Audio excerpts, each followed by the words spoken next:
Откройте, пожалуйста, третья книга Царств. Третья книга Царств, 1 глава. Но я проповедую сегодня на теме «Кто пошел вместе с Адоней». Садоней. Кто пошел вместе с Адоней? Адоней. Давайте будем читать с 5 стиха по 10 стихи. 5 по 10 стихи. Адония, сын Агифи,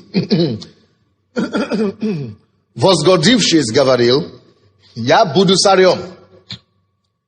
И завел себя колесницы и садников, и 50 человек староходов. Между прочим, звонили из Санкт-Петербурга Юлия, те, которые были, пастор Володя и пастор Наташа. Что с ней она говорила, что 55 человек осталось.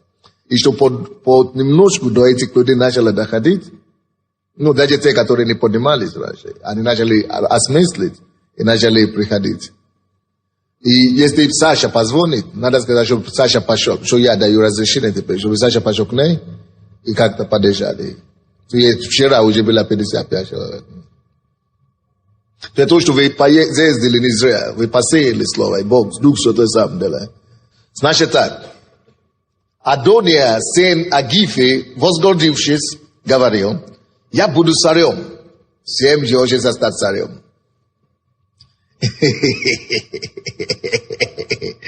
И завел себе колесницы и садников, и 50 человек скороходов.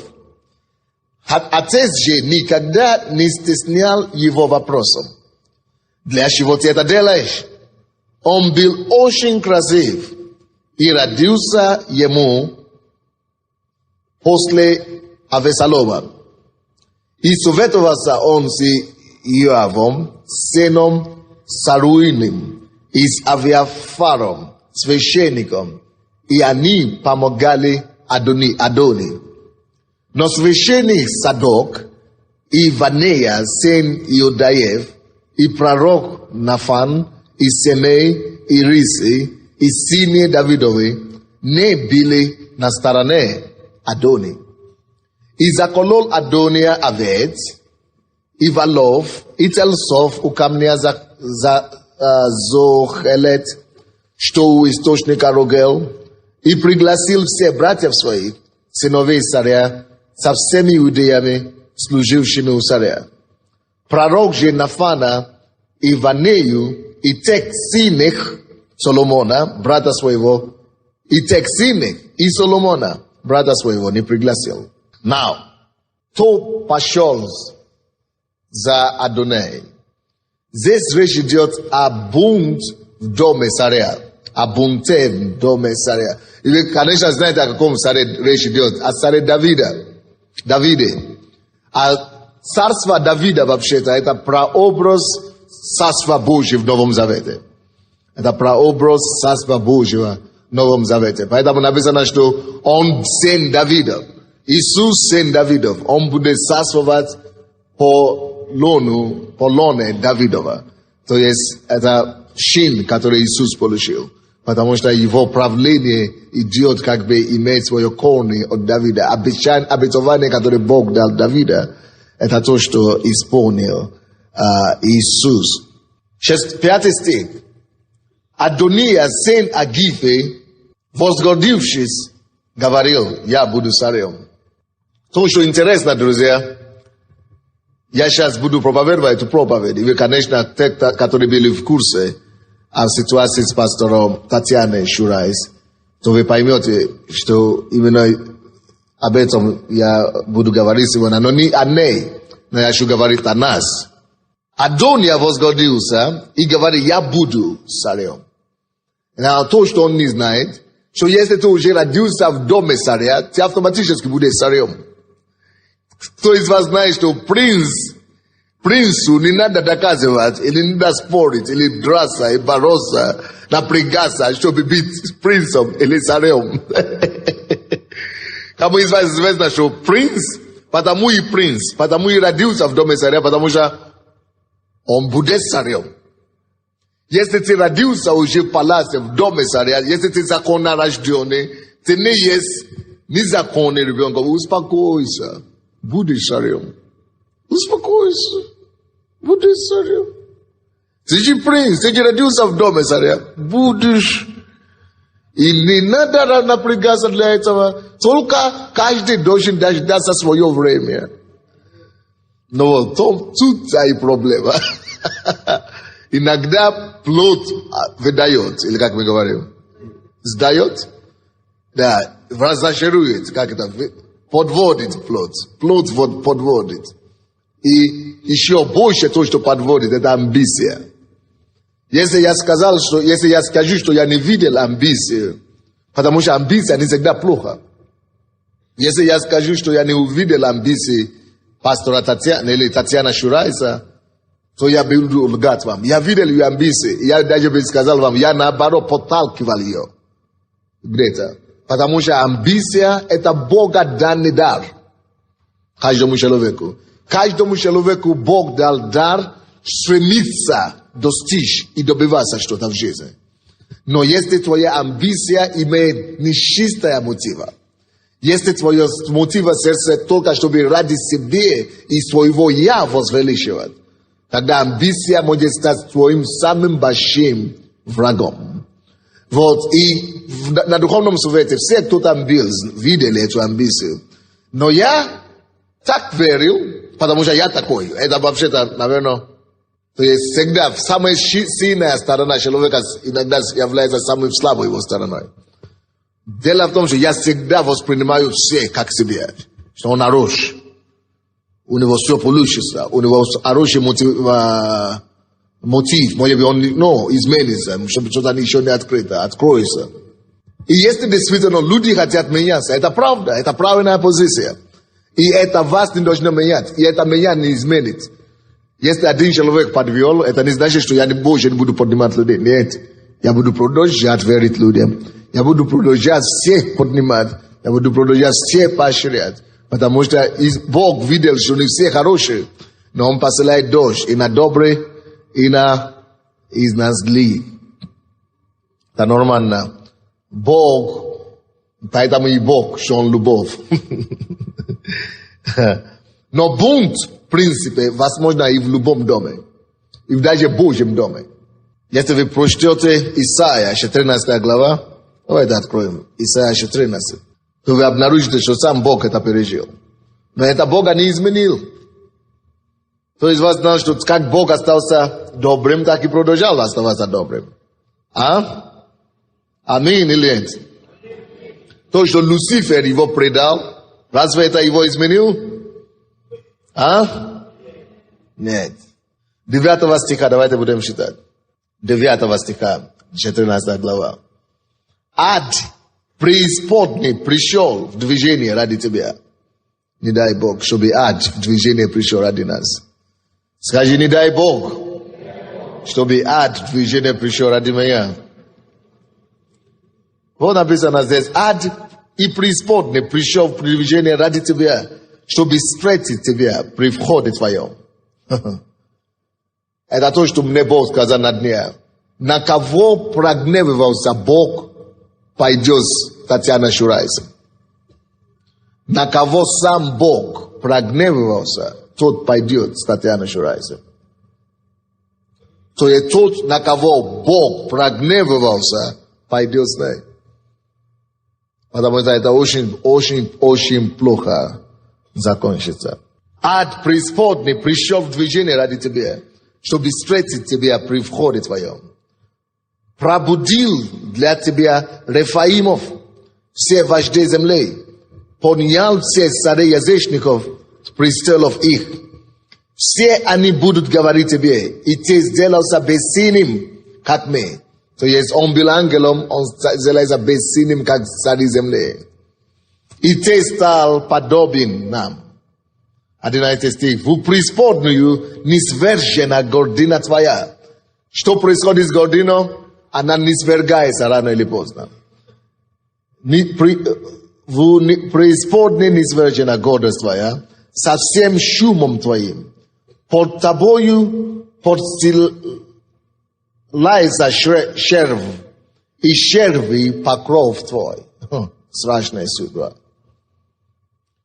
И дальше, как упал ты с неба, десница, сын зари, разбился о землю, попиравший народы, а говорил в сердце своем, послушайте сюда, в чем проблема, источник падения, говорил в сердце своем, зайду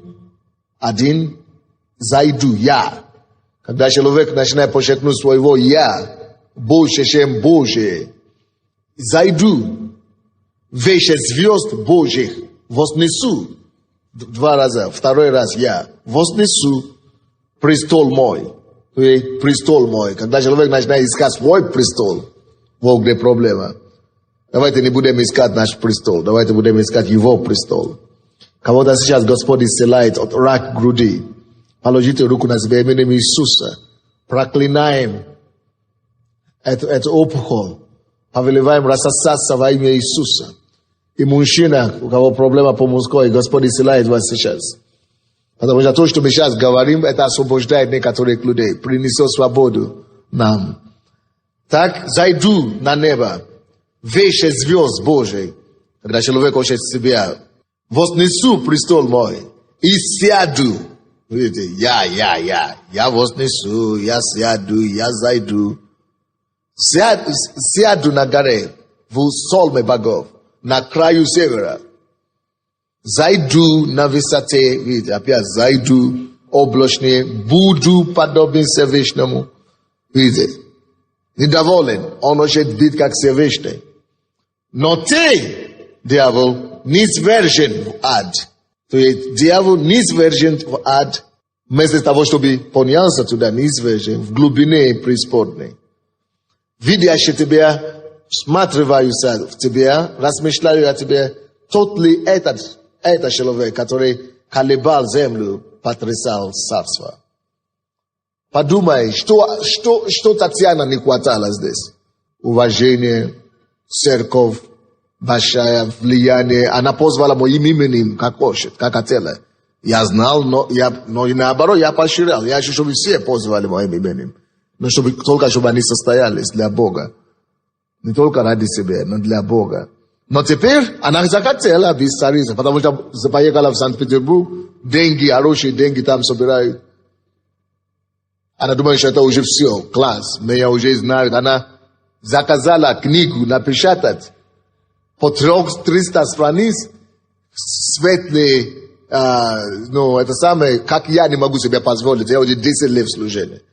По 200 тысяч экземпляров.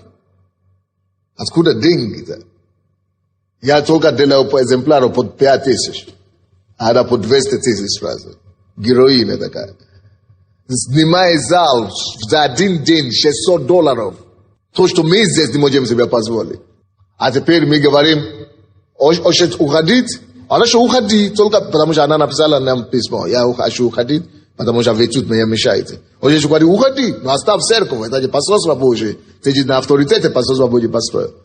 И она взяла, это моя церковь. Хорошо, если это твоя церковь, тогда начни свое с нуля. Без посольства Божие, без имя, авторитета церкви. Еще $4000, которые мы дали на открытие церкви. Ну, хотя бы верни. Или 45 тысяч, которые мы отдали на открытие центра восстановления личности. Хотя бы это верни. То, что даже и диплом фальшивый дал людям диплом. Ну, барышня. Не гиния. Но это не первый раз. Вот Адония, который уже имел достоинство, он был в доме отца. Он уже родился с принцем. Ты будешь царем. Но ты должен ждать свое время. Это как написано, что вот если Иезекииль еще будем читать, что это десница утренняя, это вот дьявол, он был красив видом, что он был построен со всеми музыкальными инструментами, со всеми почестями. Вот в том-то и проблема. Когда мы одарованы Богом, это еще не значит, что мы единственные такие. Бог одарует нас, чтобы мы могли Ему поклоняться нашей красотой, нашей способности. Конечно, она тоже так и говорит, я Богу, мы будем Бога. Но нельзя возвышать себя лучше других. Это все начинается с одного. Когда мы начинаем видеть себя, что мы лучше других. Вот вся беда с этого начинается. Я себя даже специально, уничижаю специально. Только чтобы, не дай Бог, гордыня не зайдет. Вы видите, что когда даже другие люди проповедуют в церкви, я кричу больше всех. Не потому что я не знаю, о чем они говорят, но я стараюсь возвещать другого выше себя. Когда Бог это говорит нам, поднимайте, возвещайте, посчитайте других выше себя. Это не ради этого другого, это ради себя. Чтобы ты потом не стал жертвой, чтобы ты потом в кружку не упал, не попал. Потому что возвещайте других выше себя, это для нас полезно, чтобы мы не попали в гордость. Всегда видите в других что-то положительное, что-то хорошее, что-то, когда любой человек проповедует, даже наши пасторы, даже наши лидеры, даже просто прихожане нашей церкви здесь. Я всегда себе думаю, Боже, я не смогу так проповедовать, как этот парень проповедует. Я не смогу так сказать, как он говорит. Я не могу получить такое откровение, потому что я понял. Если я начну видеть все свысока, ниже, что вот, а я старше, а я больше все равно. Это проблема. Возвещайте, как Иисус Христос. Он был выше всех, но он стал ниже всех. Взял образ раба на себе. Но теперь же уже страшное дело с Татьяной, потому что она уже не за что платить за аренду сейчас. Это во-первых, потому что уже все. Народ разбегается. Во-вторых, все институты, которые учатся у нее, которые посылали студенты, теперь они уже от меня получили письмо, уже начали отзывать своих студентов. Все. Между прочим, надо еще по почте, не только по интернету, те, которые видели по интернету, надо еще по почте, потому что точно таким же образом, как я могу с крепостью и со всем моим весом помочь человеку подняться, только таким же образом у меня хватит силы. Если кто, как Татьяна сейчас себя повел, у меня хватит силы, чтобы его опустить до земли так, что ты вообще еще хуже будешь, когда она была никто. Это страшно, когда, вы знаете, написано, что я где-то пословица такая африканская говорит, когда деревья маленькие падают, тогда никто не замешает. Но даже ты ходишь по лесу и ты отталкиваешь, и они падают, никто не замешает. Но и дьявол не хочет, когда большие идут буря и это ветер. Ну, эти маленькие цветы, или как это называется, трава, они не падают. Трава, они только наклоняются, а потом, когда закончится ветры, они поднимаются опять. Но вот, когда ветры такие большие дубы, вы знаете, что падает? Большие дубы и большие замы. Вы знаете, почему они падают? И когда они падают, потому что они уже вес и противостоят. Они должны быть крепкие корни, чтобы противостоять. Если ты поднялся быстро без корней, и ты не запустил корни, когда эти ветры начинают дуть, надо же как-то либо устоять, либо падать. А дьявол заинтересован, не чтобы ты падал, когда ты еще маленький. Поэтому запусти корни, пока ты еще маленький. Устрой себе характер. Потому что проблема Люцифера в том, что он был красив, но он не имел глубокий характер. У него не был характер Бога. А то, в чем преимущество Бога перед ним, как раз это в характере. И то же самое у нас сегодня, друзья. Вы можете видеть людей, разных людей, которые одарованы, которые имеют помазание, которые имеют дары. Но вот дары не надо трудиться для даров. Дары Бог дает. Вот характер – это то, что укореняет нас. Важно, чтобы мы с вами работали над характером. Что такое характер? Плоды Духа Святого. Вот 8 плоды, Галатам 5 глава, 21-22 стих. И работай над тем, чтобы эти плоды укоренились в твоей жизни. Почему я это говорю? Я не хочу, чтобы кто-то с кем-то из нас это избило. Я хочу, чтобы сохранить вас. То есть работать над характером. Пускай другие обижаются, пускай другие ходят в гневе, пускай другие критикуют других, но не будь таким людей. Я уже вижу очень много негативных у всех, но я никогда это не скажу, потому что я не призван разрушать, я призван созидать. Это характер. Это надо же себя держать так, чтобы видеть плохое и не сказать. И наоборот подчеркивать положительное. Это характер называется. Или если вы хотите знать, что такое характер, посмотрите 1 Коринфянам 13 глава любви. И все пункты, любовь не гордится, не превозносится. Вот эти все пункты, работай над собой, чтобы это укоренилось в твоем сердце. Чтобы это стало счастьем в твоей жизни. Вот тогда ты можешь знать, что я стабильный. Все, я стою.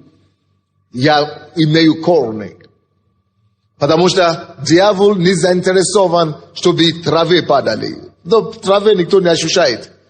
Но когда в дубе, когда уже большой, дьявол специально ждет.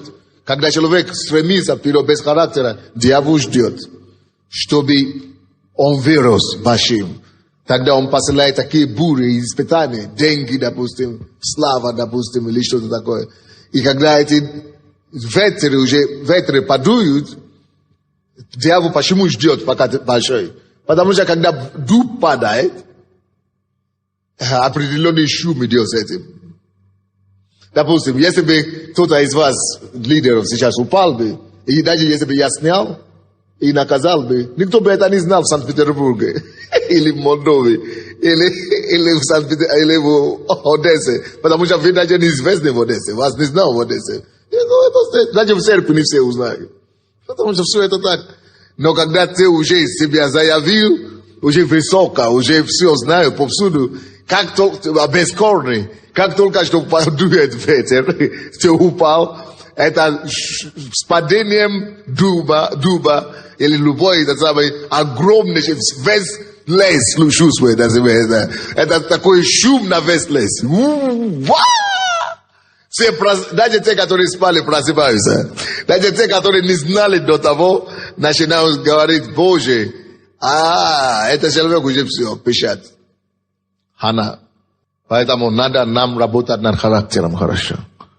Это важно. Если вы сейчас поднялись уже до определенного возраста, если вы еще не упали, Бог милует вас. Теперь начните работать над характером, чтобы тем больше Бог вас будет понимать на будущем, чтобы уже характер был обеспечен, то есть обеспечен вам. Аминь. Во-вторых, почему еще дьявол ждет, чтобы дуб стал большим, чтобы дерево стало большим, прежде чем его свалить? Потому что когда дуб падает, он никогда уже не упадет один или одним. Одним дуб не падает. Когда дуб падает, он все, что стоит ближайший метр или сколько метров там, 10 или 20 метров, он все, не только травы уносит с собой, не только члены, жертвы повсюду. Он еще уносит с собой маленькие деревья и маленькие дубов, потому что они на дороге, он разваливает их все. Дьявол ждет такое, чтобы человек стал как бы большим, без корней, он ждет, когда свалит. Чтобы все, которые были под или имели влияние, чтобы они могли быть разрушены. Поэтому мы должны работать над собой и смотреть за собой. И первый источник падения – это гордость. Посмотрите на письмо, которое написала это. Кто-нибудь здесь, подойдите, помогите мне читать. Которое написала, как ее, Шурайс. Она же героиня такая, она или как называется. Она таким языком, что гордость пахнет в каждом слове. В каждом слове гордость пахнет. Открытое письмо обращения от президента Международной благотворительной организации «Миссия возможности», генерального директора Центра восстановления личности и преобразования общества, княгини, единственной женщины-обладательницы... Княгиня, да? Ну, молодец. Так и говорят, что теперь она приезжает в Киев и Санкт-Петербург, организует ее людей, которые под ней здесь, которые пошли за ней, чтобы они встречали ее с фотокамерой, с вещами, и со цветами, свечами, и салютом прямо на вокзале. Это уже до такого дошло. И даже вчера, в субботу, она приехала отсюда, в Санкт-Петербург, она и поинструктировала все, чтобы то же самое сделали. салют, цветы и свечи. Настолько человек ищет почета и уважения до такого, чтобы уже это же, ну кто мы такие? Кто из вас будет первым, пускай будет последним. А кто будет, ну даже больше, пускай будет меньше. Ну, представляете? Я говорю, ну я видел всякого, и Иваника, и кого, но такого я не видел. Единственной женщиной, обладательницей Константиновского ордена Святого Георгия. Единственная. Единственная что? Единственной женщиной, обладательницей Константиновского ордена Святого Георгия дома Романовых за выдающиеся заслуги в утверждении высоких христианских и общечеловеческих ценностей, взаимообогащение культур, сближение наций и народностей, укрепление мира, развитие дружественных и братских отношений между государствами Татьяны Николаевны Николиной-Шурайц. Предназначается для пасторов, лидеров, деканов и общественности. Уважаемые братья и сестры, дорогие друзья, в декабре 2001 года я получила предложение от пастыря Сандея Деладжа оставить свою церковь в городе Вышгороде и перейти в церковь Слова Веры в городе Киеве в качестве пастыря. В марте 2002 года мне предложили заняться... Она не объясняет, почему. Она не говорит, это из-за того, что церковь в Вышгороде из 200 или 250 человек развалилась до 30 человек. А вы знаете почему? Потому что однажды, а я же люблю все поощрять, я ее взял с собой в Санкт-Петербург. Чтобы она, ну, потому что у нее была там ситуация дома, я не буду вам рассказывать подробности. Короче, депрессия была такая, но она хотела покончить самоубийством вообще-то. Я должен поддержать. А я такой, ну, это мое, я людей восстанавливаю. Я поехал туда к ней в Литиже, в село, я ее собрал. Я сказал, я возьму тебя с собой в Санкт-Петербург. Но мы поселили, дал ей поселиться вместе со мной в гостинице, где меня же принимают как старшего служителя. И кроме этого, ну, сделали там конференцию, я дал ей выступить и так далее. Пастор Василий тоже был. Но что-то он не стал княгиной после этого.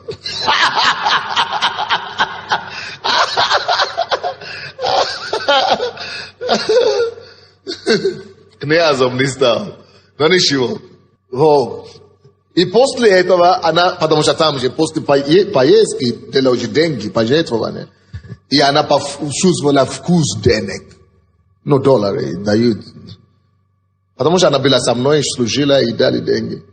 После этого она начала почти каждую неделю ездить из церкви. Я говорю, вы даже не представляете себе, сколько умоляют меня на сегодняшний день. Сколько меня умоляют, чтобы переехать в любую страну. Или сколько у меня приглашений, сколько я отказываюсь. И сколько денег дают мне. То, что она соблазнилась на $400, это ерунда. Мне дают на мое 10 раз больше. То есть, если вы не обрезаны в деньгах, это большая проблема. Она начала так ездить, что церковь просто практически не начала заниматься церковью. Потому что ездить еще больше, деньги собирает, ездить еще больше, деньги собирает. Это еще не за рубежом, это еще здесь мелкие деньги, это копейки собирает. Думаю, что это деньги. И начала размножать свои кассеты, чтобы деньги заработать. Это даже ладно, что свои кассеты. Эти все деканы, которые учат в библейской школе, она берет их кассеты, все их кассеты тиражирует, продает, и этим людям ни копейки не дает. Предпринимательница у нас. А когда эти спрашивают, пастор, вы же хотя бы какие-то копейки нам. Говоришь, вы еще маленькие, вы подрастете. Сначала вы должны работать там, а потом, может, вы когда-нибудь подрастете. И так нельзя. Нельзя любить деньги. Деньги это инструмент. Деньги это средство. Деньги это не... если ты не будешь относиться к деньгам, как бумагой, у тебя все, крыша поедет однажды, потому что все равно соблазн будет. Я сейчас ее спрашиваю, принесите мне отсчет хотя бы за деньги, которые я вам дал. Ну, это же не мои деньги. Церковные деньги. Исчезла, не может прийти. Чтобы дать отсчет, да. Давайте будем смотреть за свое сердце, друзья. В марте 2002 года мне предложили заняться созданием и организацией Центра восстановления личности и преобразования общества. Данное название я почерпнула из книги Исайя 58:12. «И застроятся потомками твоими пустыни вековые. Ты восстановишь основания многих поколений, и будут называть тебя восстановителем развалин, возобновителем путей для населения». В период с марта 2002 по сентябрь 2003 года работа Центра блокировалась различными методами. Представьте себе, как это блокировалось. Когда я постоянно говорю, сколько раз вы слышали, чтобы я говорил о Центре восстановления личности и преобразования общества, идите туда, учитесь и так далее. Но здесь сколько объявлений, свидетельства было. Дальше. Строились препоны для проведения объявлений презентации Центра, для проведения занятий. Особенное противостояние работе Центра увеличилось во время моей работы в городе Санкт-Петербурге, где я проводила евангелизацию, учреждала поместную церковь и школу Божьих Орлов. В течение лета 2003 года была проведена блокада деятельности Центра в Церкви Посольства Божьей. При неоднократном обращении к помощнику старшего пастора Белоножко о помощи найти помещение для работы Центра, кроме отговорок ни о каком содействии не было и речи. Сейчас понятно, глядя, какие усилия брошены в настоящее время на восстановление Центра в мое отсутствие. Массовая агитация на всех собраниях, без исключения и так далее. Хорошо заметен уровень лицемерия организаторов блокады, и понятно, что никаких трудностей у организаторов не было, а всего лишь нежелание помогать и откровенное пренебрежение к моей духовной работе. Хорошо, ладно, даже допустим, что так она была. Ну, тебя обидели. Хорошо, не дали как это, рекламировать это сам, допустим, даже так было. Но приди к пастору, скажи, или ну, хорошо, ну что, разве мы себя ищем себя своего какой-то? Сколько раз вот все пасторы, которые здесь, они вам скажут, сколько раз их обижали, прямо на духовном совете? Или сколько раз, когда они уже пастора, их пренебрегали? Сколько, миллион раз? Но ты не будешь из-за этого скандала закатать. По прибытии в Киев в октябре 2003 года я заметила странные обстоятельства. В плане развития Церкви Посольства Божьей не было упоминания о функционировании Центра. В буклете Иисус Навин в перечне преподавателей... Обида чувствуется, не было упоминания. Ну, то, что не было упоминания, ну чего-то, ну пускай не упоминал, пускай Бог позаботится. Дальше. В буклете Иисус Навин в перечне преподавателей не было упоминания обо мне как о пасторе. Буклеты программы церкви есть в наличии. На стенде «Великие женщины-служители» отсутствовала информация обо мне как о пасторе. Ну, зачем тебе быть великий, женщина? Будь великим перед Богом, Бог тебя потом сделает великим сам. Ну, какая разница? Но почему я все это считаю? Ради вас, братья и сестры. Потому что вы сейчас, может быть, вы все покорны, пока нету власти. Но кто его знает, когда я вас поставлю над церковью, может быть, в каком-то на Троещине или Харьковской, или куда-то вас поставят сейчас. И уже все, песни начинают петься. То есть очень важно, чтобы когда мы маленькие, чтобы мы уже работали над своими сердцами. Чтобы тогда, когда Бог поднимет, чтобы мы могли быть праведными перед Богом. Таким образом, моя духовная работа была стерта с документов и удалена из наглядной агитации церкви. Ну что? Агитация. Пускай Бог тебе делает агитацию и рекламу. В личной беседе с Белоножко я высказала свое недовольство происходящими событиями и высказалась о своем недоверии к организаторам данной блокады. Пастор Сандея Деладжа встретиться со мной не изъявил желания, а когда я записалась к нему на прием как пастор, ушел в уединение. Так и не удалось поговорить с пастором перед отъездом. Стоп. Как это? Вы представьте, что она вообще говорит? Оставить уединение, да? И вот не пойду в уединение, потому что мне надо какой-то княгину встретиться. Потому что если я не буду с Богом, я даже от семьи ухожу, чтобы быть в уединении. То, что с ней. Да? Претензия такая. Нашла претензию, чтобы выставлять. Но запиши следующей неделе.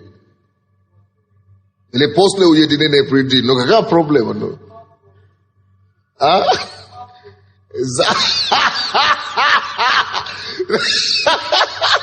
Брат говорит, сама пускай идем в уединение лучше. Это вообще было бы решение вопроса вообще. Потому что Бог бы проговорил там. А то некогда я в уединение уйти. Выясняет отношения.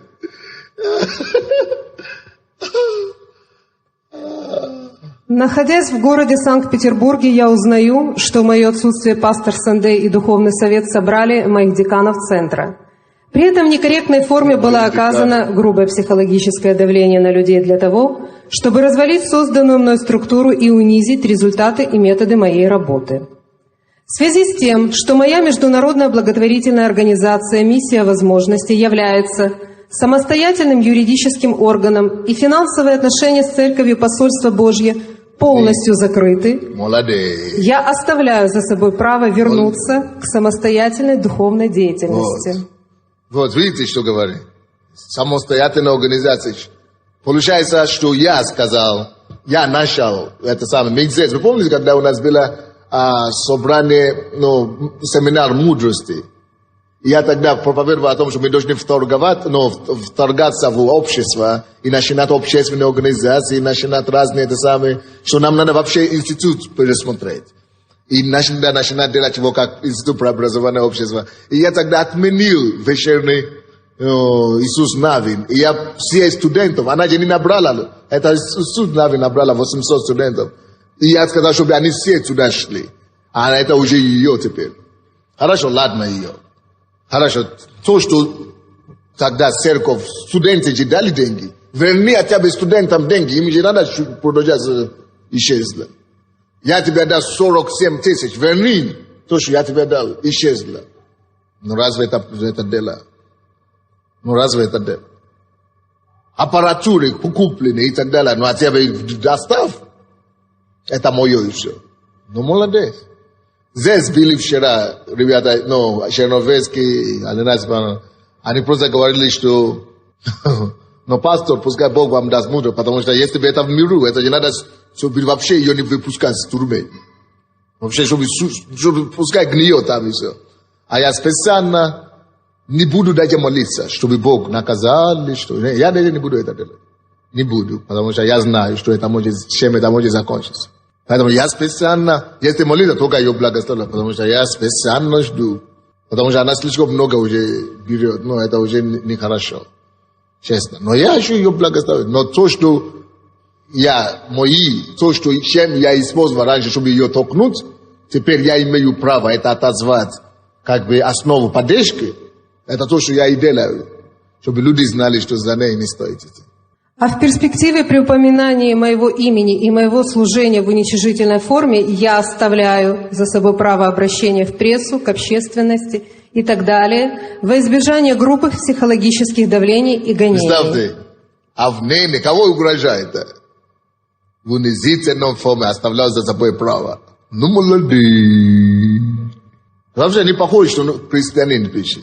Являясь гражданкой Украины и уроженкой России. Мы это знаем, что пастор Сандей не гражданин Украины и не уроженка России. Кто? Что? Ну, молодец, что там? Имея титул княгини дома Романовых. Ну, еще как. Являясь единственной в мире женщиной, награжденной орденом Романовых нерелигиозной организацией. Молодец. За международную просветительскую и духовную деятельность, считаю свой статус как пастыря-просветителя и президента Международной благотворительной организации «Миссия возможностей» неизмеримо выше тех людей, которые позволяют клевету в мою сторону. Желаю всем моим братьям и сестрам... Это же пахнет тот же самый дух, как Люцифер. Я. Ну кто... Желаю всем моим братьям и сестрам, друзьям мудрости, стойкости, радости, веры и любви и приглашаю к сотрудничеству для прославления имени Божьего. Кто скажет, сколько сейчас неба ангелов пошло с Люцифером? Кто знает? 3 сейчас. Вы грамотные такие, ребята. У меня есть здесь пункты, 10 пунктов. Она же, кто-то написал письмо, что скажите, за что вы сняли ее. Какое письмо? Вы посмотрите, какое письмо я получил от некоторых членов церкви. Почему чтобы вы знали, почему я объясняю это. Мне не надо было это объяснить, потому что вы это меня знаете. Одно слово хватит. Если я ее отстранил, я знаю, что вы, основные народ, должны поверить, что значит что-то не то. Но я это должен считать, потому что посмотрите, какое письмо я получил от некоторых так называемых членов Посольства Божьего. Апостолу Сандео де Ладжо, Духовному Совету Церкви Посольства Божье, заявление. Мы, граждане Украины, члены Церкви Посольства Божье, ученики пастыря и апостола Татьяны Николаевны Николиной Шурайц, обращаемся к вам с просьбой дать публичное разъяснение причин и мотивацию отлучения Церкви Посольства Божье пастора Николиной Шурайц Татьяны Николаевны.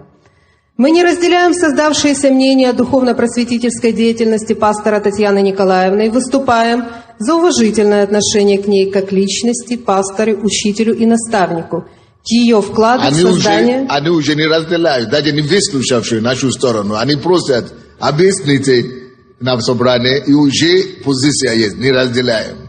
Когда вы еще даже не выслушали, что просят. К ее вкладу в создание Центра восстановления личности и преобразования общества Международной библейской школы Божьих Орлов. Мы возмущены тем фактом, что анализ ее деятельности, принятие решения вынесения вердикта было произведено в ее отсутствие в одностороннем порядке. Вот, это же не мы ее исключили, она сама, я оставляю за себя право начинать самостоятельно дальше. Просим дать устный ответ на данное заявление на общем собрании Церкви Посольства Божье в течение 10 дней с момента получения заявления. А то, что будет, не знаю, что будет. Они же говорят, что то разберемся с 10 дней, да. Суд будет. Вы видите, что они уже захвачены этим же духом. 100%.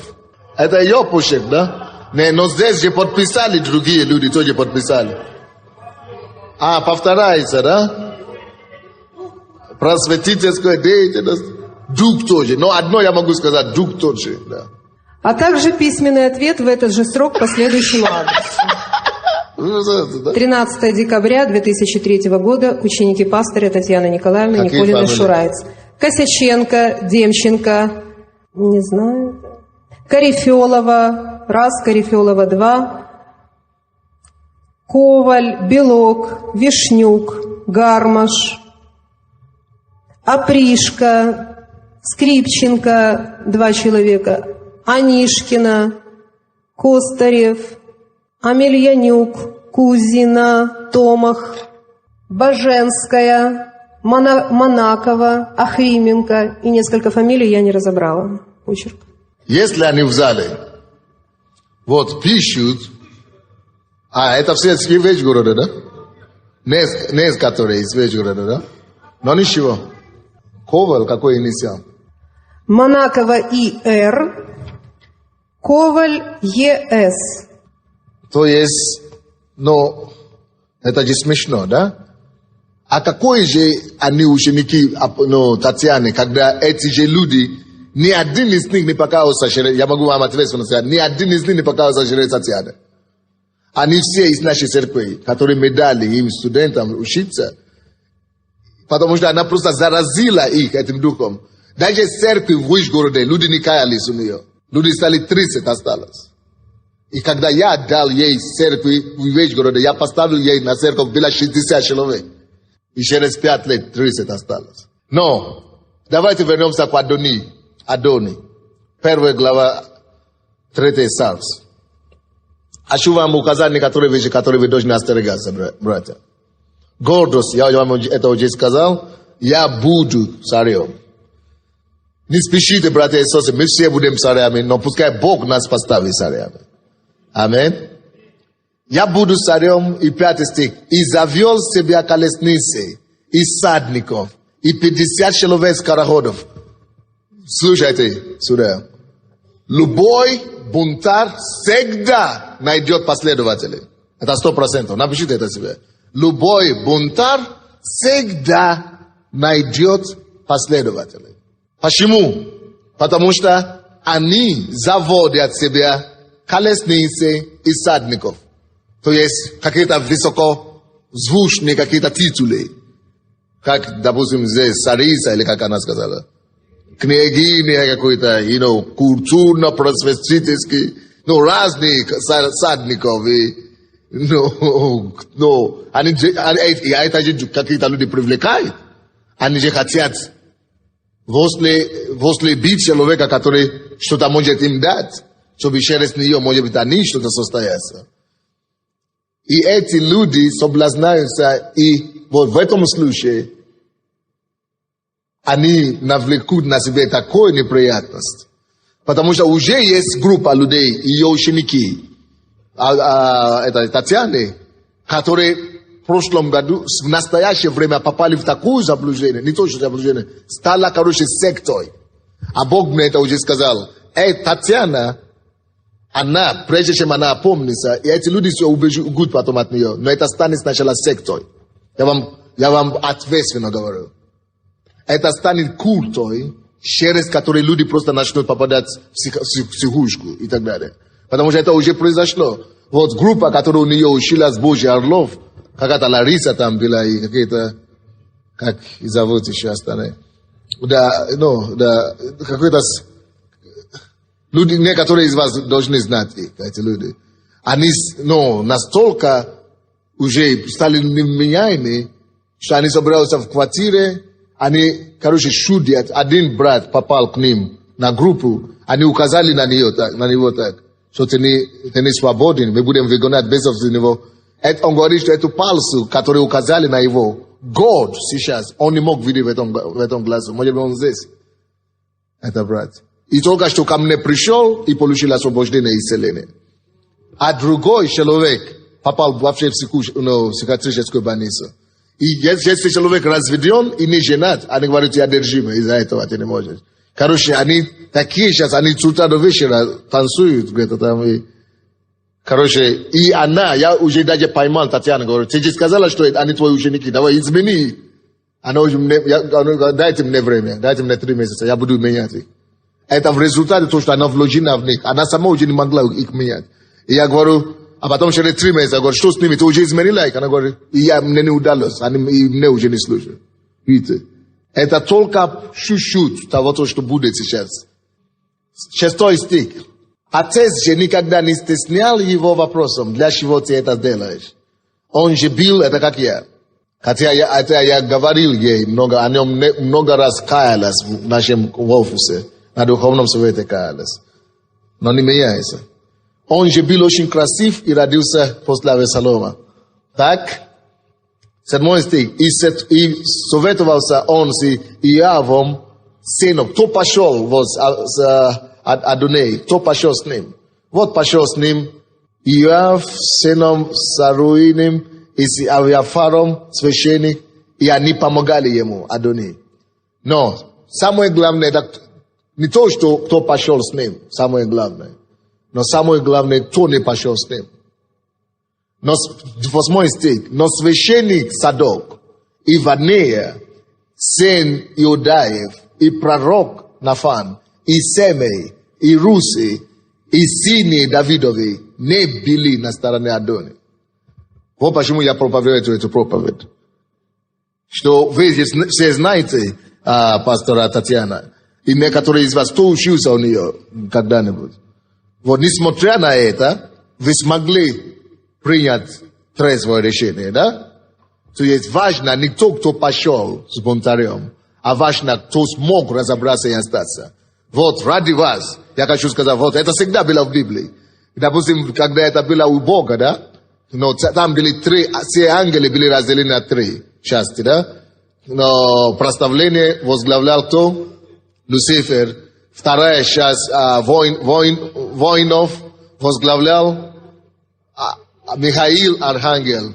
И третья посланников возглавлял Гавриил. Гавриил, да? Гавриил. Вот, из этих все, 1/3 пошла за Люцифером, но не то, кто пошел, они потом стали бесами. Это те бесы, которые мы сейчас видим. Но не это важно. Важнее то, кто не пошел за ним. Важнее те, которые остались. А кто остался, это вы. Поэтому дайте Богу славу, что слава тебе, Господи.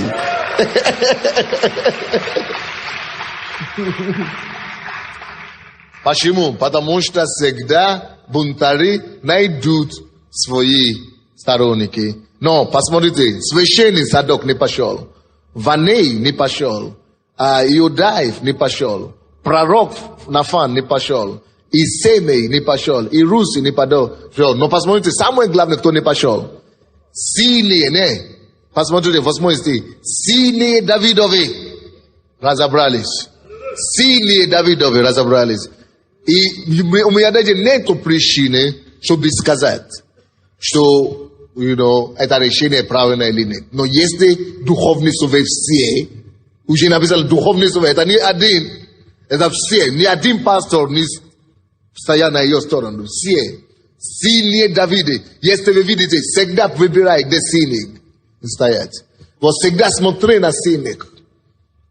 Всегда смотри на сильные Давидовы, всегда смотри на основной состав, всегда видит костяк. Если костяк говорит, не все же могут быть заблуждены, все пасторы сразу не могут быть заблуждены. Значит, один не прав.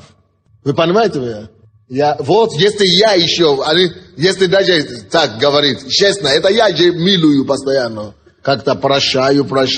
Вот я вам скажу, насколько я уже терпеть Татьяны, что даже дьявол меня не может обвинить. Даже сам сатана скажет, да.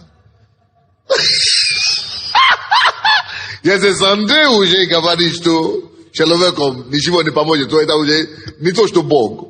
Даже дьявол сам знает, что это уже ничего не поможет. Точно, что ты постарался. Потому что столько вещей я терпел. Но, короче, еще один фактор, который вам интересно будет.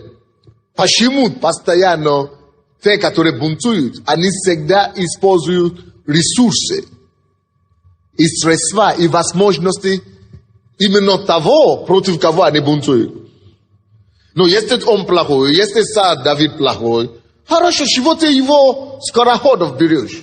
Чего ты его колесницы используешь? Но он же плохой. Оставь его вещи, оставь его священник, оставь его пророков, оставь его помощников и советников. Зачем идти? Они же плохие.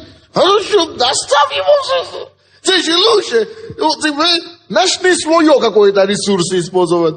Непонятно вам? Если дерево плохое, чего ты кушаешь его с плода? Непонятно вам? Если дерево плохое, чего ты ешь его плод?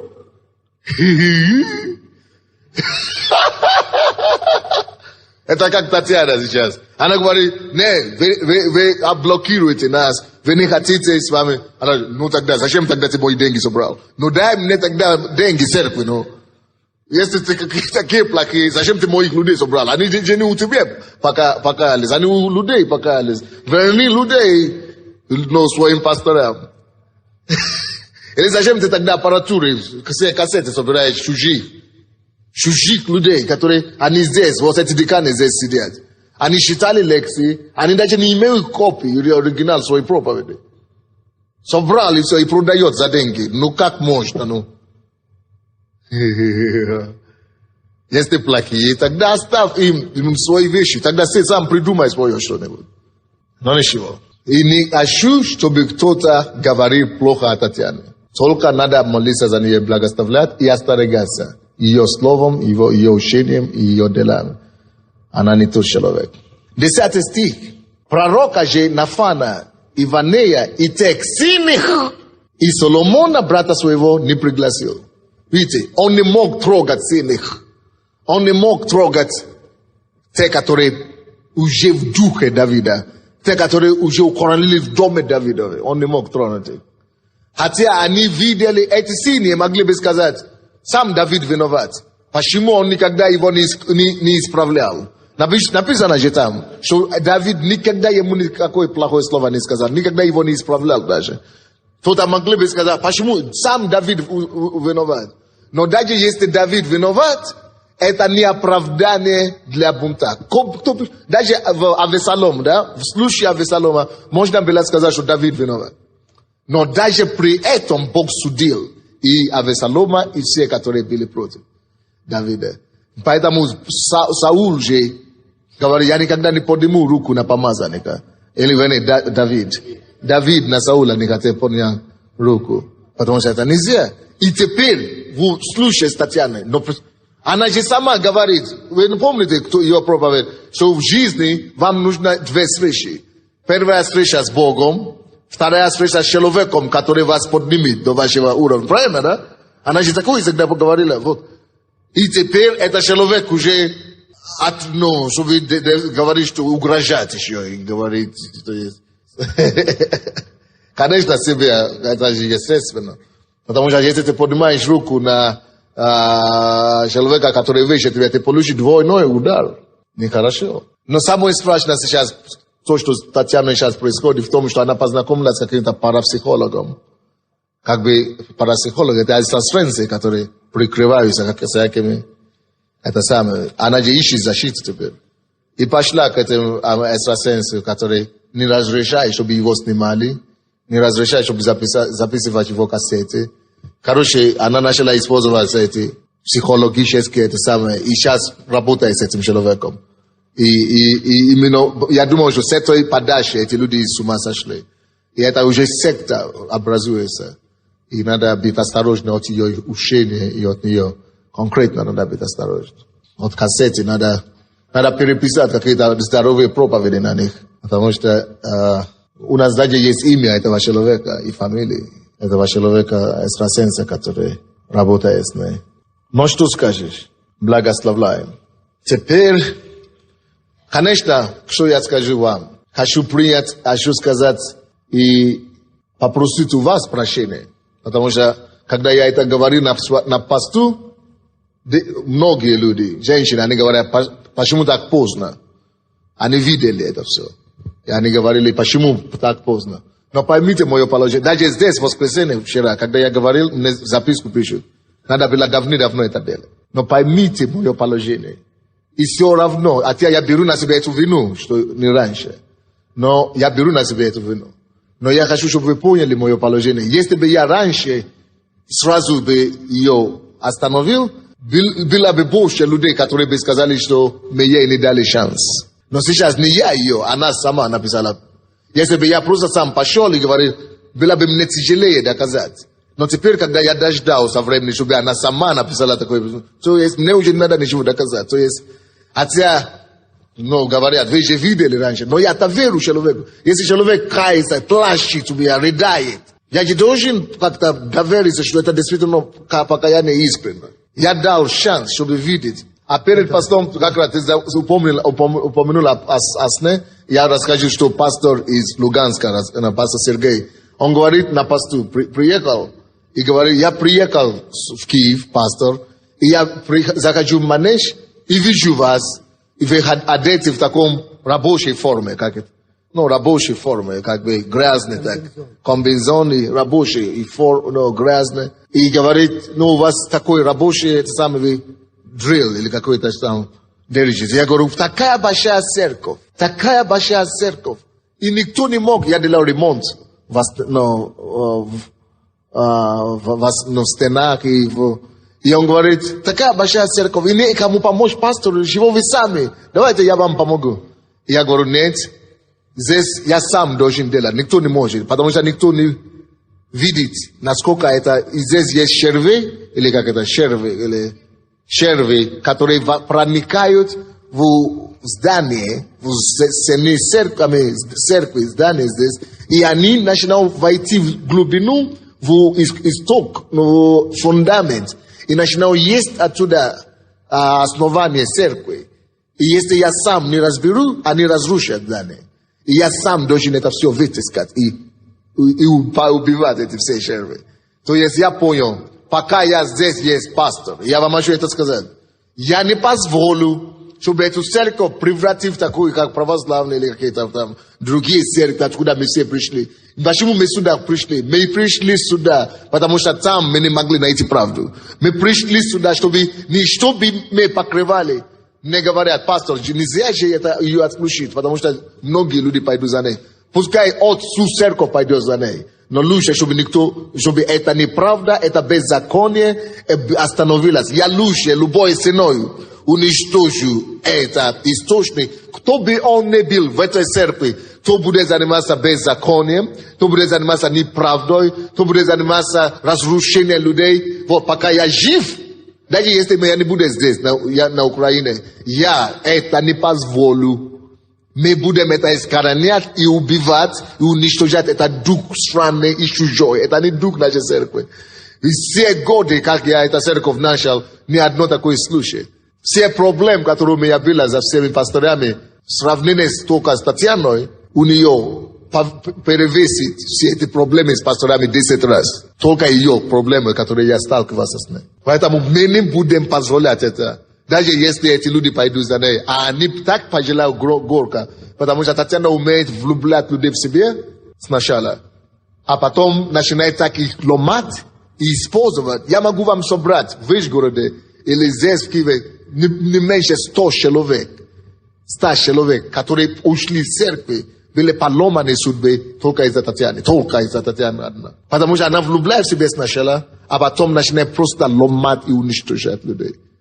Ну, страшное дело. Я тоже по поводу Татьяны сказал бы, мне давно с нее хотелось беса выгнать. Так, в 2 словах, потому что моя ученица с Беларуси, она действительно попала в обольщение когда-то. Я уже 7 месяцев или 8 назад запретил ее кассеты на служение исцеления слушать, потому что мне не хотелось обижать пастыря нашего, я его люблю, пастыря Сандея, пастыря София. Но все, кто в служении исцеления, они знают, что я запретил, потому что ко мне приходили на прием люди и жаловались, особенно об отчуждении кассеты, которую человека я нашел в реанимации отравленного. Это наша сестра, потом она уехала в Беларусь, и, слава Богу, ее откачали. Но я хотел бы сказать об сне, который был у меня незадолго до поста. Мне приснился такой сон, как бы наша церковь, вот на маршрутках, кто только в разном, кто-то раньше, кто-то позже, мы как бы едем домой, да, на таких маршрутках. И вдруг какая-то остановка, и на этой остановке обязательно, и так мы быстро едем, так качественно, надо выйти и пройти пешком. И это надо пройти пешком через какой-то типа вот такого, как манеж, большой такой красочный гипермаркет, как бы. И ты должен обязательно туда войти, и обязательно ты оттуда, должен выйти. И вот я зашел в этот гипермаркет, а на выходе, я уже когда входил, я видел пастыря Василия и других наших пастырей, они выходили оттуда. И вот я обходил этот гипермаркет, там предлагалось все. То есть и все это предлагалось бесплатно. То есть машины, квартиры, там, ордена какие-то. Еще я остановился, допустим, и я шел, думал, вообще нечего взять здесь. Так я смотрю, что сердце мое ни к чему не прилеплено. Единственное, куда я подошел, был хлеб. Я брал этот хлеб, и конфеты тоже как хлеб, и печенье как хлеб. И мы набрали, с кем-то я был, как хлеба этого. И когда мы подходили на выход, нас тормознули вроде бы такие, как обольщение, продавцы красивые. И они говорят, вот ордена, вот медали, такие Брежнев носил. Я говорю, это игрушки же. Они говорят, нет, это самые настоящие, смотрите, в них бриллианты в этих медалях. Потом... Я помню, что написано в этой конференции, вы уже воссорили без нас. Это, наверное, она побежала вперед получить княгиня без нас. Да, вы сейчас дослушаете, вы поймете, потому что все это пройдут такое. То есть, может быть, вы не увидите это физически в таком сном, но физически вы пройдете.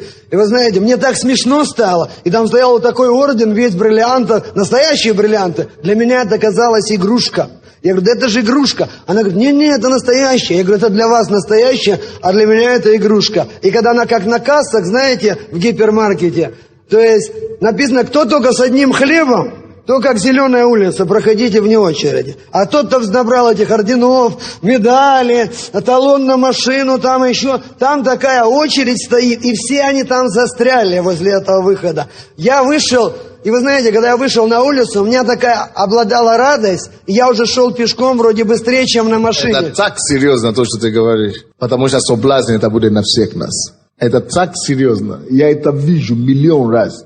Деньги, слава и третье все.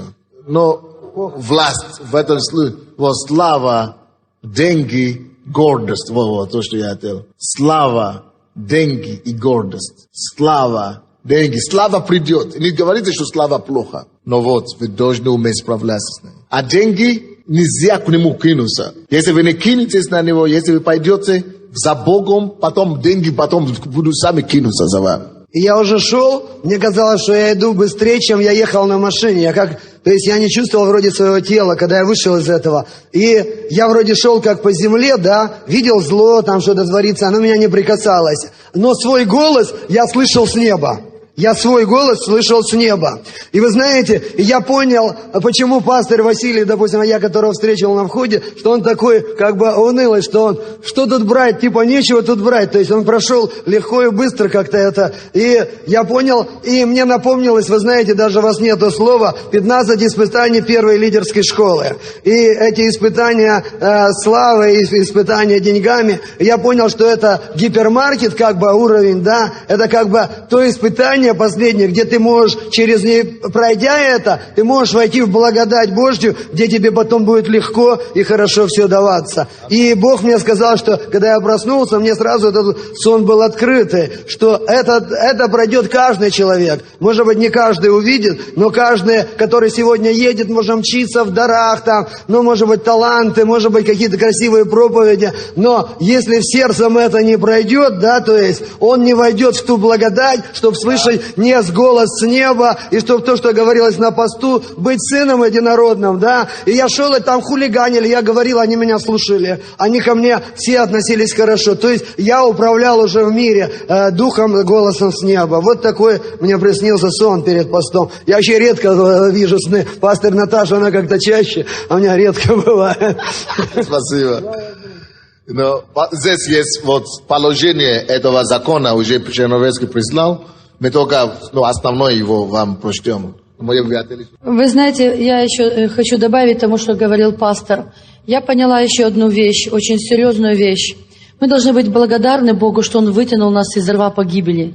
Мы должны быть благодарны Богу, что Он сделал нас своими служителями. Это большое доверие, большая честь. И мы должны быть благодарны тем духовным наставникам, которые пекутся о нас.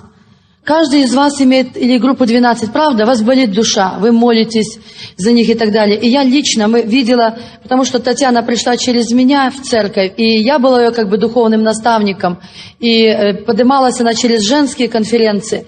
И первое то, что я увидела, это если она об этом даже забыла, я говорю: Таня, ты вспомни, кто тебя привел к пастору Сандею. Она сказала: нет, это не вы. Я была просто в шоке. Думаю, ну ничего себе, все. Если мы не благодарны как дети, первая заповедь с обетованием. Слушайте, мы не будем иметь добра, мы не будем иметь долгой жизни. То есть наше служение обречено. Понимаете, о чем я говорю? Потому что она работает и в духовном смысле перед отцами. И поэтому я просто поняла, что это для нас всех урок. Бог преподал нам очень серьезный урок. Церковь, чтобы мы почитали своих наставников, даже если он молодой юноша, но он имеет группу 12, и он всем сердцем заботится о вас, почитайте этого человека. И будьте благодарны за то, что он молится за вас. Я видела, как пастор нянчился. Я скажу вам, что, может быть, потому что я ближе стою к пастору, потому что я в центральной церкви, я рядом. Я вижу, как пастор иногда просто, знаете, покрывает, лелеет, поднимает. И я думаю, Боже, какое терпение. Но я проверяю каждый раз свое сердце, думаю, я бы так, наверное, еще не смогла. Вот у меня бы не хватило этого. Я такая, что я могу сказать прямо. Понимаете? И я хочу сказать, что это неблагодарное сердце. А неблагодарное сердце – это жестокое сердце. Это злое сердце. Это обманутое сердце, которое потом будет обманывать других. Это корыстолюбивое сердце, которое использует только и ничего не дает взамен. Пусть нас Бог от этого сохранит. Во имя Иисуса Христа. Лучше нам 10 раз быть тем мосточком, через который пройдут люди, чем возвыситься над теми людьми, которым мы нужны. Правда же, братья и сестры? Пастор Василий, он уезжает на этой неделе, до того, как уедет. Так время было, быстро пролетело. Добрый вечер, цари! Добрый вечер, священники! Добрый вечер все, которые называются именем Господа, который Бог, я говорю, сотворил для славы моей. Вы знаете, я в это не верил. Серьезно, Бог мне говорит... Бог мне говорит: записывай все откровения, записывай все проповеди, у тебя большое служение. Ты бы что-то говоришь: ой, Боже, бы жена покаялась, ой, Господи, а бы что сделал, ой, Господи, где-то. И я многие вещи не записал. Вы знаете, а потом, когда правда Божия явилась, тут, пожалуйста, тебе одно, другое, третье, уже жена спасена и так дальше, а я во многих вещах, казался, не готов. И когда туда бросился в экстремальной ситуации, думаю: Боже мой, где же мои конспекты? Некогда готовиться, некогда то, где же мои все? Думаю: Боже, что я Бога не слушал? Слушайте, готовьтесь, дорогие мои. По-серьезному. Я вот, посмотрите, кандидат, дедушка. дважды, ни слова по-английски. Я не знал, что это самое, что меня судьба закинет резко. Последнюю ночь чемоданы собрали туда. И закинула судьба. Вы знаете, и что я увидел? Это тот кандидат, который в Америке вообще не проходит. Вообще ни по каким стандартам. Ни английского, ни возраста, ни молодости, ничего. И вы знаете, удивительные вещи Бог творит. Удивительные вещи творит. Я понял, что та истина, которая у нас есть, то учение, то благодать, то помазание, просто в нем стать, и оно везде нужно. Вы знаете, я сначала изгибался, думаю, они все приходят крутые, двухэтажные дома, все блестит, машины такие, джипы, лексусы ездят, боже, я таких тут еще не видел. А там они ездят все, по-английски говорят, там тут что ты хочешь творят. А я посмотрел, и я так это унизился, так это, думаю, боже, тут рассмотрю, как заяц в городе в Америке. Не знаю, что, куда, знаете, все новое. И потом смотрю, этот крутой на Лексусе потерял работу. Прибегает, коленки трусятся, вай. Это ты уже царь. Уже все трусится. Царю пригоден. Да, прибегает, ой, пастор, работу потерял. Смотрю, крутой, исчез. Теперь ты уже крутой. Да, теперь я крутой. Я говорю, давай это какие проблемы? А у них же так, если работу потерял, все, вылетаешь. И они все в страхе, не имеют веры. И я посмотрел с этим крутым, помолился, говорю, все, покой. Опять звонит, молился ему, все, домой к ним поехал, все. Аж получил работу, слава Богу. А потом второй раз потерял, уже легче. А третий раз уже мне не звонит. А все, аллилуйя, все в порядке. Крутой стал крутым. Вырос через годик. Вы понимаете, у людей нет основания. Основания, вот они живут в страхе, люди. На Западе, в этом самом, везде. Потому что там они рабы этих, системы все. Все в кредитах, если нет, ты вылетаешь. И я увидел, я пробовал как. Я вам рассказываю, как своим, уже вы завтра пойдете. Я как-то изгибался, там смотрел, как-то. И мне Бог говорит, что ты унижаешь себя и то, что у тебя дана истина. Эта истина нужна всем. И мне пришлось каяться, вставать во весь рост и начать говорить правду. Серьезно. И я увидел, что только правда работает везде. Крутые, только чуть что-нибудь, сразу же коленкой стучать. Жизнь лупит страшно. Разводится больше, чем на Украине. Особенно русские гибнут, как мухи там. Серьезно, не выживает. Потому что не видели это добра, не видели все, накинулись на то, все. Детей потеряли, разводятся.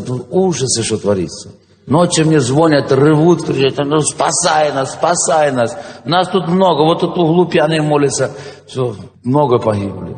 Веришь, там грешники такие. Один из них покаялся, остальные пьют там. И говорят, ты что, я уже не пью. Что такое показ? В какую церковь? До Белецкого пошел. Да ты что, ты в заблуждение, куда ты пошел? Сам пьяные, алкоголики, так, попадали, так, верующие. И говорят, где тут, там же заблуждение. Вот такой народ там попадали, много чего людей попадали, и им нужна правда, им нужна благодать. Поэтому я вам в двух словах скажу, готовьтесь по-серьезному. Вот то, что все семинары, пишите сразу все. Там, я смотрю, мне надо готовиться, не то, что хорошо, что есть некоторые конспекты, а те, что нету, сидишь, коптишь. Короче, все готово, по-серьезному. И будьте готовы, что в любую минуту я чувствую, что вот это идет борьба вот такая. Я рад, что я в ней поучаствовал, в этой борьбе, в посте, во всем. Я чувствую, что такое прорвет на мировом уровне. И вас будут разбирать, что у нас во время Советского Союза, как краковскую колбасу во время этого самого, во время Советского Союза. На 2 часа хвалит. И каждый из вас будет как полено. Не, как факел в этом самом горящее полено. Как светильник в снопы. Это в солому вы будете гореть. Я чувствую, что мы к чему-то приходим. И я просто говорю, готовьтесь. Я такой же, как и вы. С искалеченной семьи. Пришел сюда лидеру помогать. Слава Богу. И сегодня Бог меня туда закинул. И слава Богу. И истина работает. Вы знаете, вне всяких законов. Когда та вера... Наша церковь началась с ночной молитвы. Мы начали ночную молитву, и людям это если понравилось. Если ты не приучал себя здесь. Да, и людям это понравилось, и люди начали ходить, и так выросла церковь практически, с ячейки, ночной молитвы в основном. И что самое, я уже говорил этим на посту, что интересно, готовьтесь, еще раз готовьтесь, и будьте правильными людьми.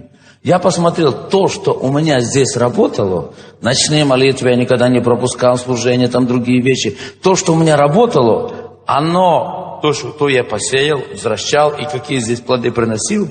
Когда попадаешь в экстремальные ситуации, ум часто не работает, давка, не знаешь, где, какой сегодня день. Бывают такие дни злые, но то, что у тебя работает, оно автоматически проявляется. То, что ты приучил. Да, то, что я проучил себя. Поэтому не пропускайте этих лидерских, не пропускайте этих ночных. Качайте дух, работайте в духе победы. Потому что то, что вы здесь работаете, там автоматически будет приносить плоды. И второе, что еще я говорил на посту, то, что я думал, я тут исправлюсь, о том я поправлю, о том я получу, о том, ну, то не важно и так дальше. Мне это пришлось там с кровью побеждать. Поэтому будьте правильными людьми.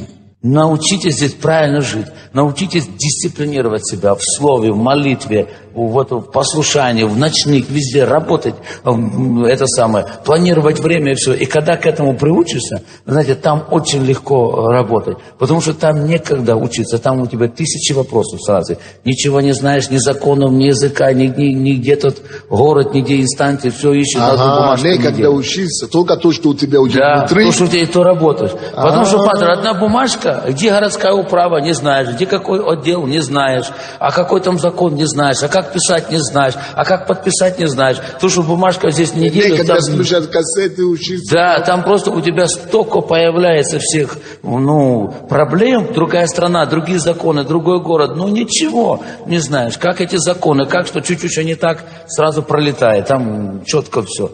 Это все. И надо, пока адаптируешься, узнаешь эти все вещи, ты работаешь на эти все вещи. Очень много времени занимает это все.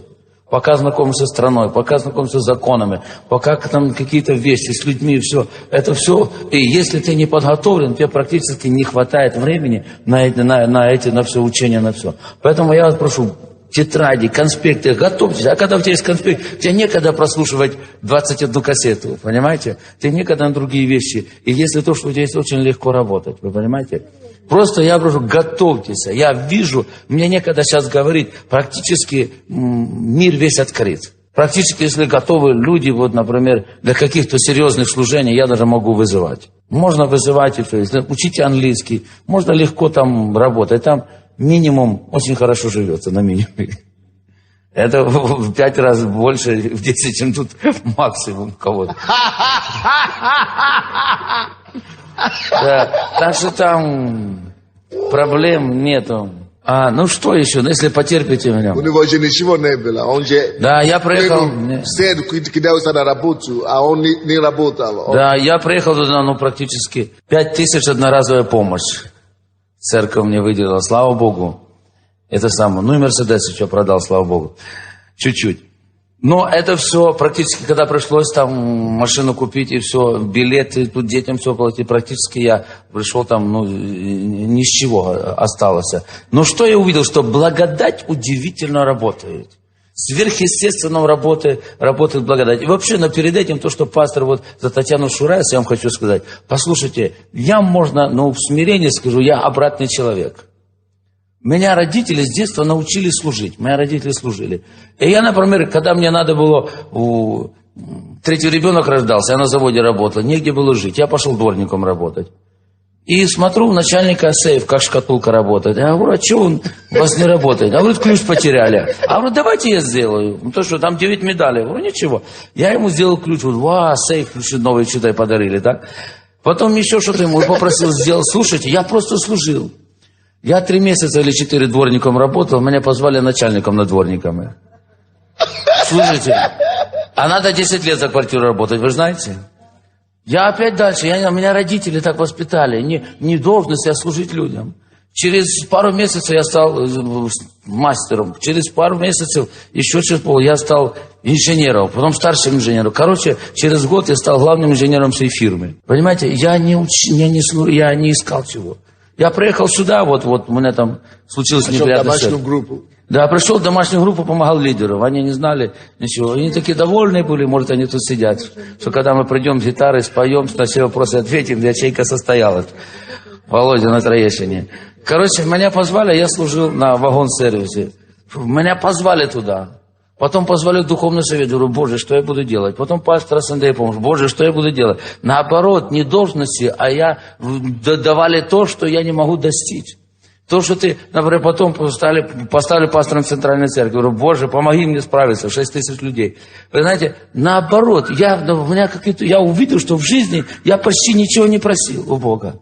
И ничего не искал. Ты просто служишь как раб. А так как ты смирился, умолился, поэтому Бог тебя превозносит, и выше всего, и все. Там тоже как-то, смотрите, здание, например, там нету, банки не имеют, церкви, которые меньше 2 года, а вообще 3 года, 4, не разговаривают. А мы за год купили церковь, которая сегодня 1,5 миллиона стоит. Вы понимаете, как-то удивительно все решается. Например, и я не искал, например, я же говорю, что мне там предлагают, давай на рыбалку, давай туда, давай мы тебя повезем, там на море.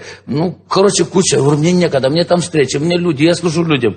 Слушайте, мне вдруг предлагают мне дом на $200 дешевле, так как пастору, прямо на озере. Вот так вот, как вот от этой колонки до сюда, там яхты плавают, рыбалка, утки, все. И закинул туда, вытянул пару сомиков жене на кухню, поставил, и все. Или она сама ловит иногда, конечно.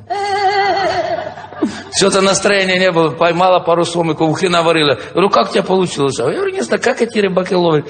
У меня что-то получилось. Джакузи, бассейн стоит, это самое. Все. Куркуль. Первый холл у меня. Куркуль, Вася. Первый холл, как 3-комнатная квартира. 50-60 человек мы там праздники с лидерами делаем. Второй холл, как 2-комнатная квартира. Слева Андреево отделение с туалетом совсем. Справа... А тут пробивались, вы помните, сколько мы молились? У него была однокомнатная квартира, ее затопило, справа... сколько пришлось нервов перепортить. А, пожалуйста, поехал туда, и дом с лебедями. Учитесь! Справа кабинет, потом внука комната, потом наша спальня. 3 туалета, 3, все. Слушайте, это все, мы на это не обращаем внимания. Меня то в Америку 10 лет таскали меня, я не хотел туда. Меня как-то не интересует. Я смотри, будь человеком цели и служения. Все остальное тебе придет, не ищи его. А оно придет. Машину церковь мне собиралась собирать, деньги собирать. Я когда узнал про него, говорю, никогда не делал. Молодая церковь, люди соблазнятся. Только я отказался от машины. Хорошая машина. Мне баптист в другой церкви, я ее 2 раза видел. Дарит почти новую машину. Самая молодежная крутая Honda, это самая молодежная машина. Угоняемая сама машина. До сих пор не оформлен, потому что надо на спецпроверку, потому что угоняемая машина. Слушайте, то, что ты ищешь, не надо его искать, оно все придет тебе. Дорогие, ищите служение, Боже, как бы расти в служении, как бы уметь, а все остальное приложится. Вы понимаете, есть благословения Господне, они обогащают и печали не приносят. Если Бог Иакова благословил, этот Лот сам хотел рвать, он все потерял, а Иакова Бог благословил, и он трусится войск Исау. И это Лаван хотел забрать. А говорит, это я Иакова благословил. Если ты ее тронешь, будешь иметь дело со мной. Не трогай Иакова и его благословение. Вы понимаете? Если Бог тебе даст благословение, то не дай Бог его тронет. А вырывать, как сначала, вырывать должности, вырывать портфели. Зачем? Даниил говорит, отдай цепи другими, почести другими. Мне это не интересно, я не этим живу. Я живу Богом. Друзья, любите служение. Я много мог бы вам рассказывать. Благодать. Люди приходили, церковь мы ремонтировали, подняли на 500 000 стоимость. Один приходит, люди из других церквей деньги давали на покупку. 1000, 2000, 2500. Люди несли деньги. Зачем? Что вы несете? Сами не знаем. Ремонт, камин пастор видел, камин царский, 800 000. Пришел один ломиком, разломал, поставил другой камин. Один сантехнику все унитазы поменял, один электрику на 25 000. Мы только краску там покупали, а все остальное с других церквей. Один ремонт делать, благодать. Вы знаете, самое главное это стоять.